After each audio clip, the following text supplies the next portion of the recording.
Hello there, friends. It's Jimmy Maverick. Welcome to another edition of the Fantasy Maverick podcast. And today we are going to talk about the Fantasy Football Players Championship. We're going to do a walkthrough of their draft, kind of talk about when players are going, when you need to target certain types of players, when you can wait.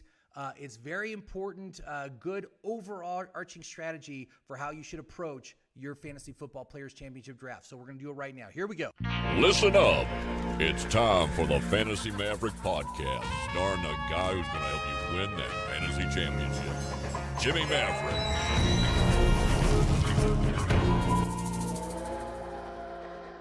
Hello there, friends. It's Jimmy Maverick. Welcome to another edition of the Fantasy Maverick podcast. And today we are going to do a Fantasy Football Players Championship walkthrough of how the draft is going to go. So this is just sort of like overall strategy. When are players being taken? When should you focus on certain types of players?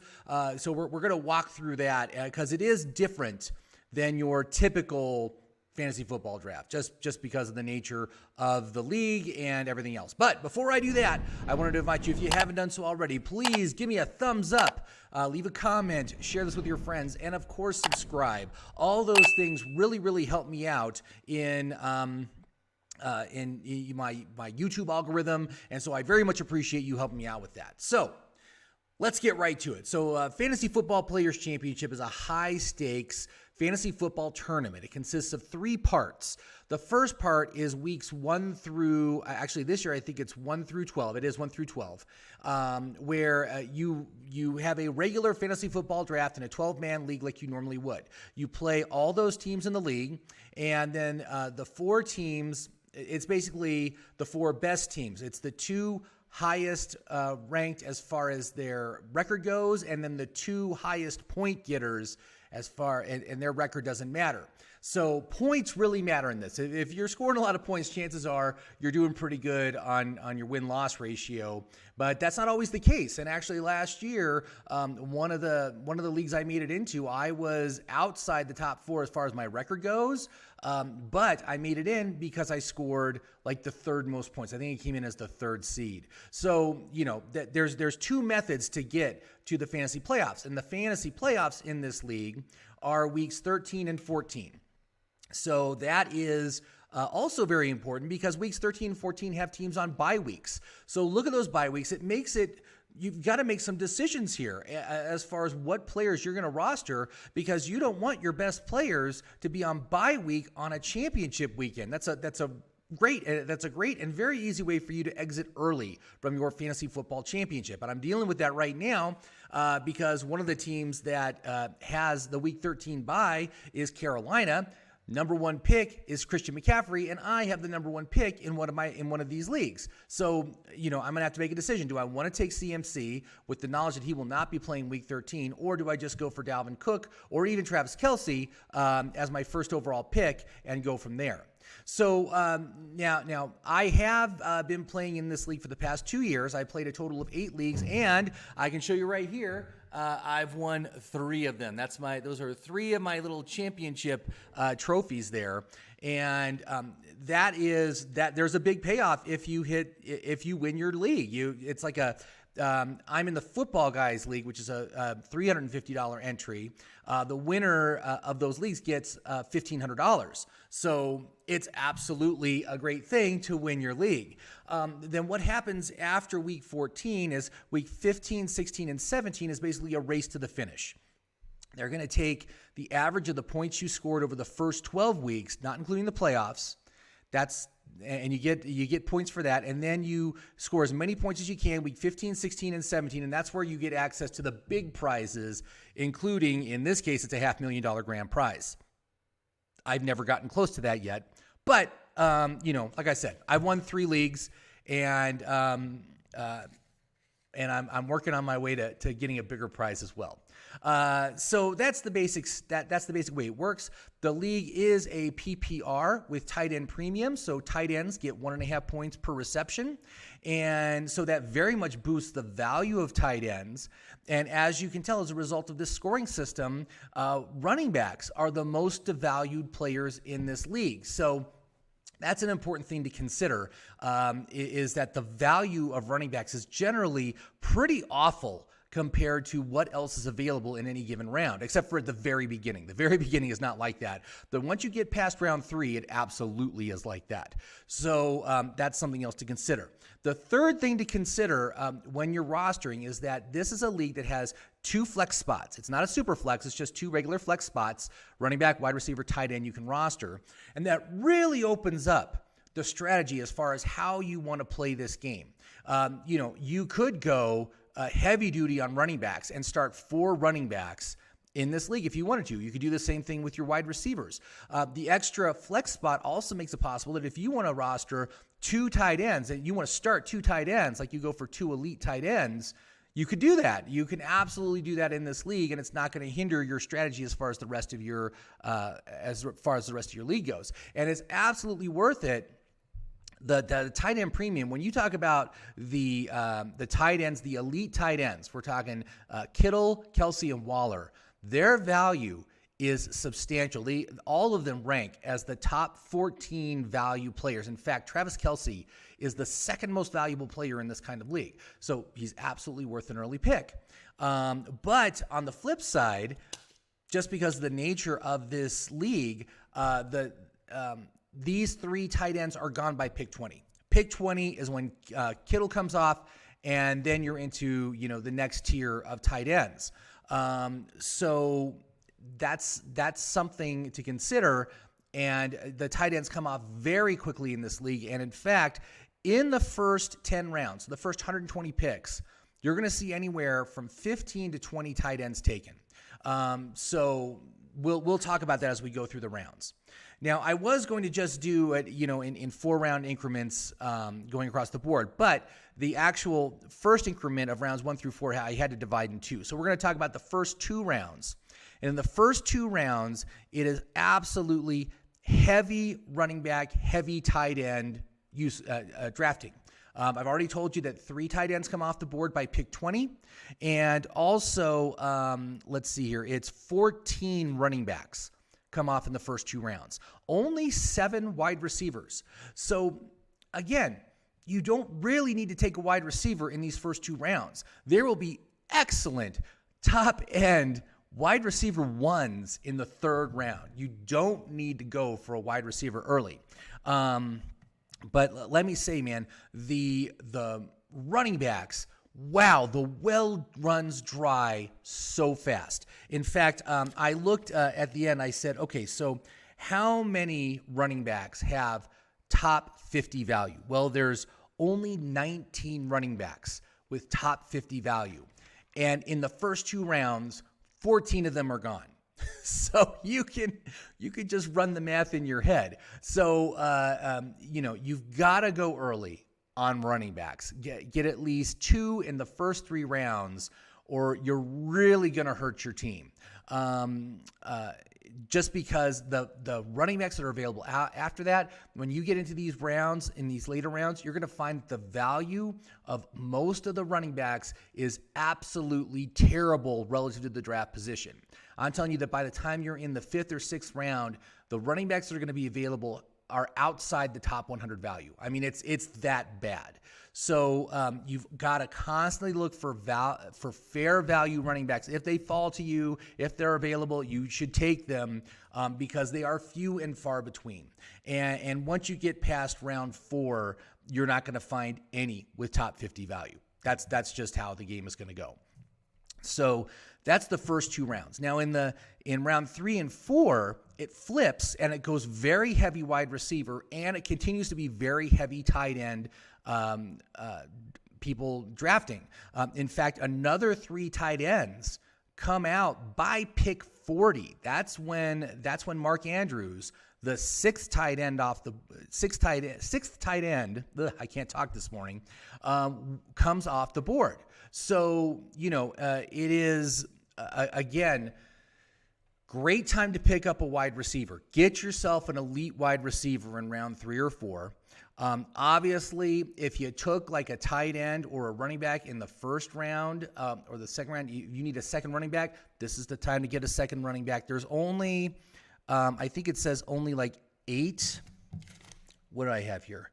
There's only 8 running backs that come off in rounds 3 and 4. And this is the end. This is the last of the top 50 values that come off.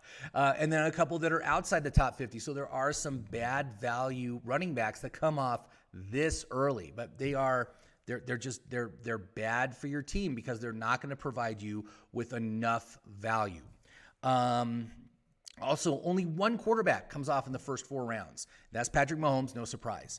But again, when you look at rounds 4 through 8, that's when a lot more quarterbacks come off the board.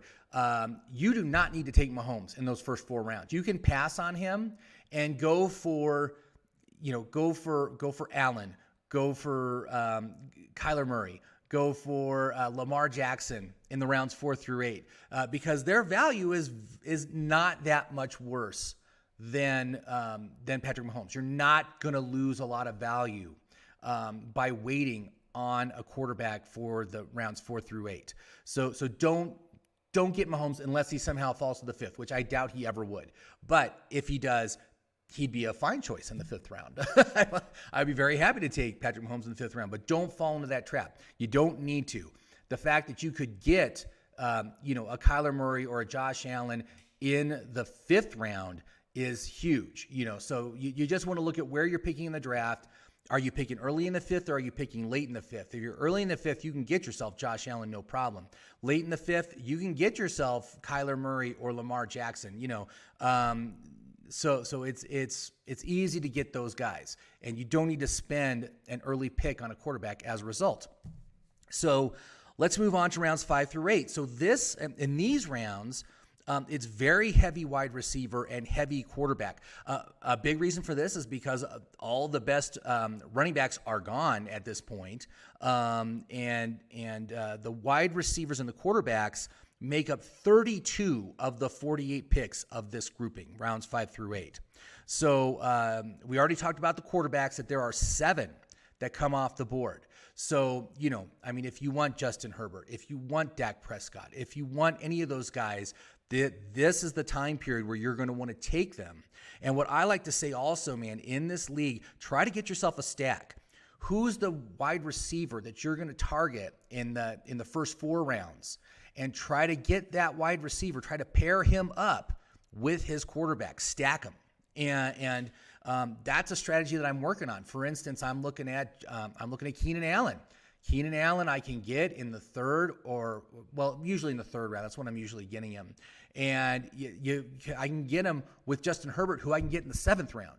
So, that's a good thing to do. Are you going to take CeeDee Lamb or Amari Cooper? Then target Dak Prescott. If you somehow get DeAndre Hopkins, man, I would absolutely go for trying to get Kyler Murray to stack him. That's what you want to look at. You got to be kind of strategic about it because you're flying blind. It's easy to miss. I've done some drafts and I've missed on getting the stack just because it gets taken before it comes back to me, and the guy gets taken a little bit earlier than I expected. But that's always what you should do. With those elite wide receivers that you're grabbing, try to get the quarterback too. And the quarterbacks you're going to want are pretty much in this range, although there are a few that are later. Like if you go for like A.J. Brown, you can wait for Tannehill. Tannehill's later. If you get Robert Woods or Cooper Kupp, you can wait for Stafford later, or if you get Godwin, you can wait for Brady later. But like I said, you want to kind of run that kind of strategy in your head, as if I take this wide receiver, can I get the quarterback? And when do I need to take the quarterback? So that's something to consider. Again, rounds 5 through 8, 25 wide receivers taken. And I've talked about this repeatedly, about how deep the wide receiver core is and how rounds 4 through 8 are absolutely prime wide receivers. I mean, really, really good wide receivers. Remember how I said how shallow the running back core is? Well, listen to this. There are 23 wide receivers with top 50 value, so that outdoes the running backs. But in the top 100 value, 52 of the players in the top 100 are wide receivers. So it's an incredibly deep position. And with the roster construction, you can start up to 4 wide receivers. So you could realistically get yourself 4 top 50 value wide receivers, top 50 overall, and play those guys every week, and your team is going to be great. There was in one of my leagues that I won last year, I decided to go 0 RB. And so I started out, I got Kelsey, I got Mahomes, I got Keenan Allen, I got Adam Thielen, and I got, and I focused on them, and I loaded up all my spots before. I started taking running backs in like the 7th round, I think is when I started taking running backs. And let me just tell you, man, I had garbage land running backs. They were complete and utter garbage. I mean, it was injuries. It was like James White, I think, was my best running back. It was that bad. And yet I still won my league. I won my league because I won it from the tight end and the wide receiver and an elite quarterback. It did it. It was the right construction. It got me into the playoffs, and then I won my league. Even though I didn't have a great record, I scored a ton of points. Last year was one of those years where I was getting massively outscored every week. It was crazy how many points people were scoring against my team. But it doesn't mean my team was doing bad. My team was scoring tons of points also, just not enough to get the victories. But again, victory conditions, the 2 highest scoring teams get to the playoffs regardless. So, that's another thing to consider. What else do I have to say? Okay.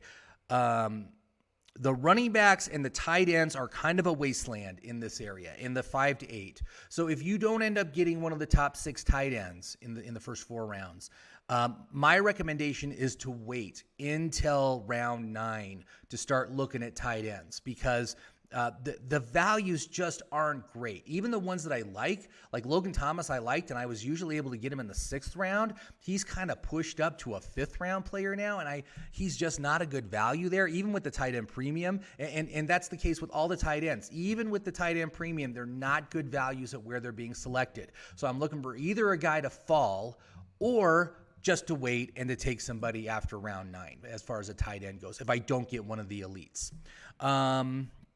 Let's see here. And as far as running backs go, there are 2 running backs that tend to make it into the 5th round, which offer top 50 value. And it's Miles Sanders and it's Chase Edmonds. They're the last 2.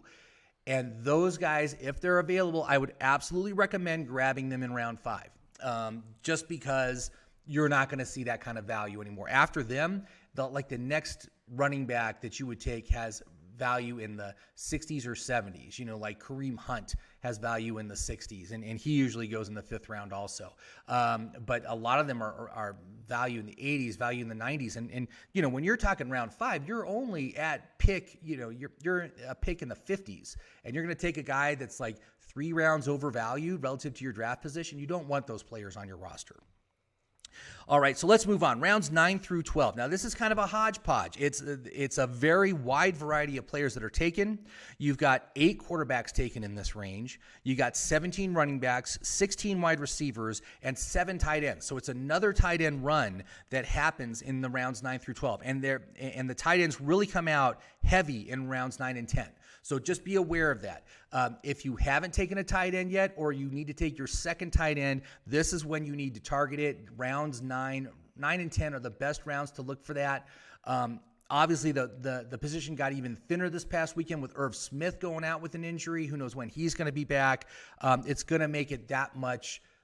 You got to be like that much more on your toes. So be aware of that. 9 and 10, if you want to get a tight end, that's a good time to take either your first or your second one, or 2 of them. Just go 9 and 10, just take 2 tight ends if you want to go with that. My roster construction, I like to have 2 tight ends on my roster, maybe 3, but I think you really only need 2. Just because once you're done, once at the end of the draft, the tight ends that you would take after this point are no better than the tight ends you're going to get on the waiver wire, once the season starts. So don't go too nuts trying to get too many tight ends. And let's see here. So This is where you're going to get the value and upside quarterbacks. The quarterbacks going in this range are guys like Brady, Trey Lance, Matthew Stafford, Ryan Tannehill, Jalen Hurts. So there's some really good value players here. And again, looking at what wide receivers you selected earlier, this is a good time. Like, if you got Godwin, here's when you can take Brady. If you got Ayuk, this is when you would take Trey Lance. DJ Moore, this is when you would take Tannehill. For Stafford, Woods or Kupp. For Hurts, if you got Devonta Smith, this would be a great way to pair him up. So that's something to consider. The running backs for this part, for the most part, tend to offer terrible value. The only one that I found that actually offers fair value to where they're being picked is Kenyon Drake. Everyone else is a net loss. So even though it's not as important here, the value gap isn't as important, and you want to take some high upside players. Here you're going to find the running backs that are typically sharing time with a lead back. So if the lead back gets injured, they could fall into a larger role. High-end handcuffs you would find here as well. You can look for those players, but don't go nuts. I don't think it's really, really worth it at this point to do that. There are still fantastic value wide receivers, top 100 value wide receivers. The running backs for the most part are not top 100 value, but wide receivers are still a lot that are on the board. So you can get some more wide receivers here that offer flex value for your team, decent production.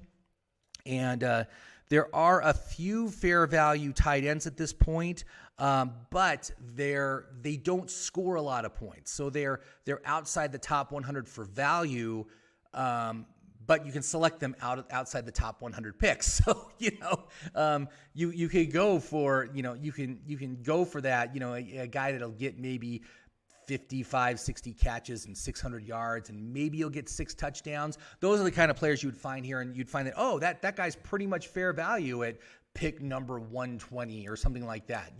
That's what you want to kind of look for. But again, it's a good place to get a second tight end, not a great place to go for your first tight end. You really kind of want to get a tight end before you get to this point.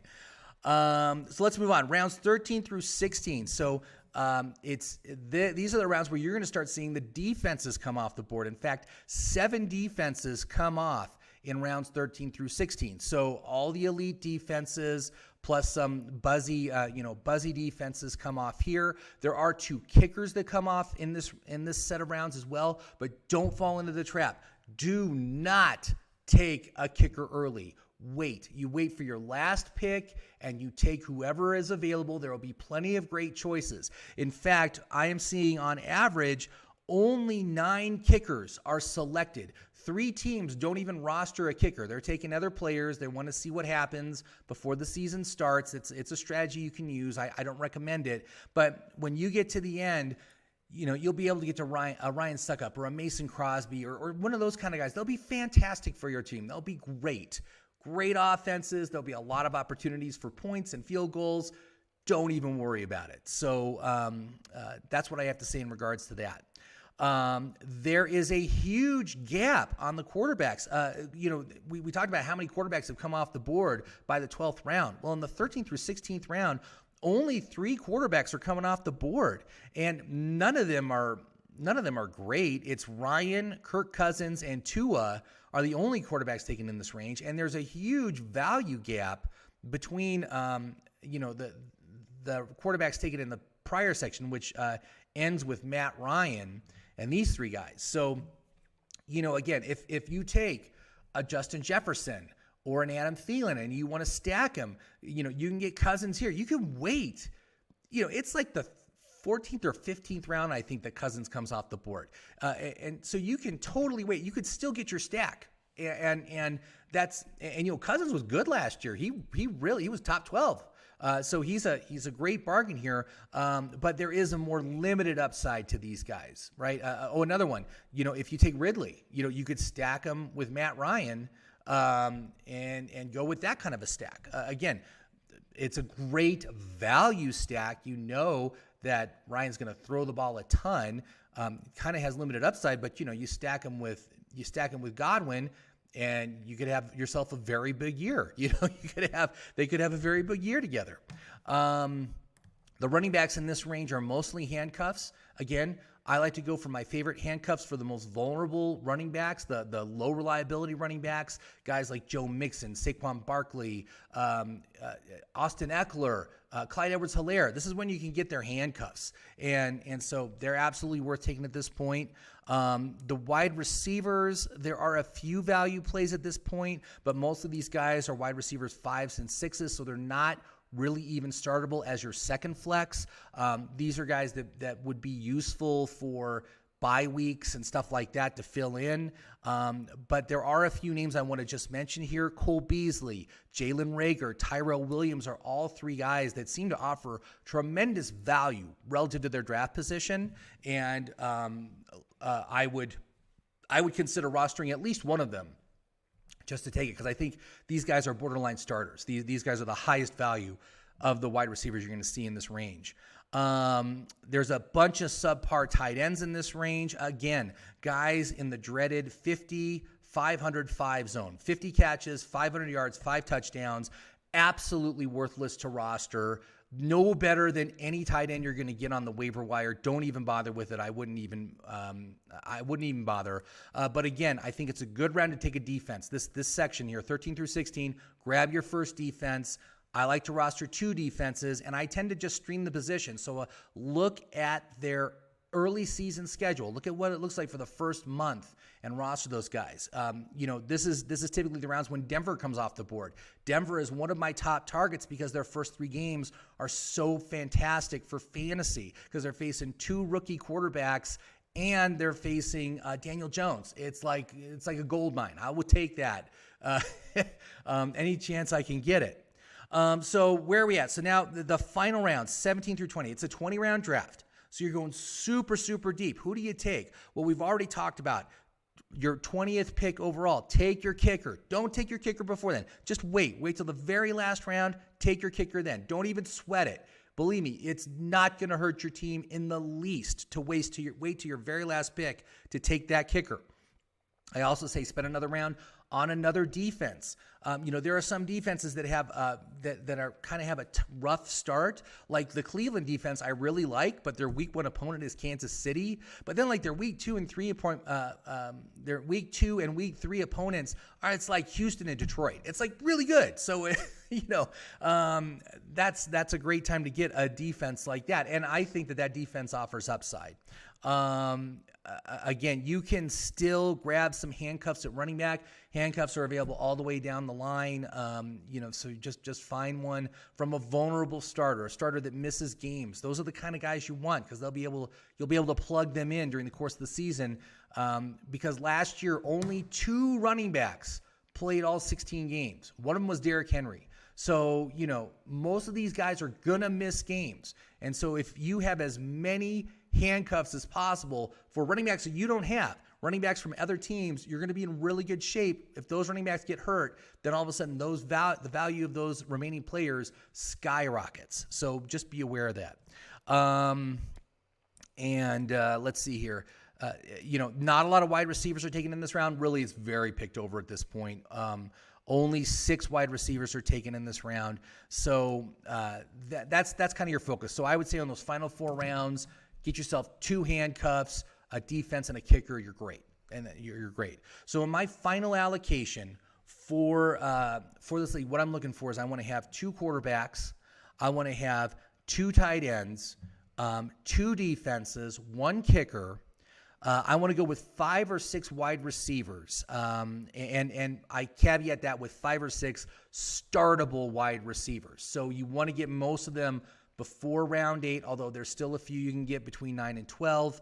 Maybe grab one guy in between the 13 and 16 round, something like that. And then for running backs, everyone else running backs. So 6 to 8 running backs on your team. That's the kind of allocation I like to bring into the system. Again, try to get a quarterback that stacks with one of your wide receivers, and that's it. That's the walkthrough. That's what you need to look at as you're going through the draft. So I'm just going to close it out with some final notes here. So I already mentioned that there's only 19 running backs with top 50 value in this kind of draft and with this point schedule. So there's only 19 which offer top 50 value, and there's only 28 that offer top 100 value. That's why I say it dries up so quickly. When you're looking at rounds 1 through 4, and you've already got like, how many running backs get taken in those first 2 rounds? Let's see here. In rounds 3 and 4, oh, I'm sorry here. You've got basically 33 running backs. 22 running backs that go in the first 4 rounds, and then 33 running backs that go by round 8. So again, there's only 28 have top 100 value. So that just shows you how quickly it thins out there. But there's 23 wide receivers with top 50 value, but there's 52 with top 100 value. Again, just the nature of the point schedule, very beneficial to wide receivers. Stack up on quality, high value wide receivers because they will be very, very important to your team. Also, there's only 6 tight ends with top 50 value. They are all gone by pick 40. And then after that, you do have a total of 11 tight ends with top 100 value, but they are all going to be gone by the end of round 8. So you need to be aware of that. So there you go. So what do you think? What do you think of this walkthrough? Was it helpful? Is there any other questions you have about what the players are who come off? If you have any questions, I'll tell you, here's what I recommend. Go to my website, fantasyfootballmaverick.com, and get my app, My Perfect Fantasy Draft, because I have created an FFPC list, which is the most accurate idea as to when players are coming off the board, and you're going to be able to see their value relative to their draft position. You put yourself in draft mode, you break it down based on your draft position in the 12-team league. You're going to find the best players at each and every round. It's really, really helpful, and I highly recommend it. So it only costs $19.95 for a subscription, and if you are in the FFPC, you're already blowing some cash to be in that league. So at $20 is a big nothing. That is nothing. So definitely you want to try it out. I recommend it. It will definitely help. Again, it helped me tremendously, and I won 3 out of 8 leagues in the past 2 seasons. So that's really good. I got 3 more entries this year. I'm doing the drafts next week. I am paying laser-focused attention to this to be able to be as accurate as possible as to where players are coming off the board so you know when to target them and are they worth the pick at the point that they're being taken. It's very important. So thank you very much for watching. I do appreciate it. Have yourself a great fantasy day, and I will talk to you soon.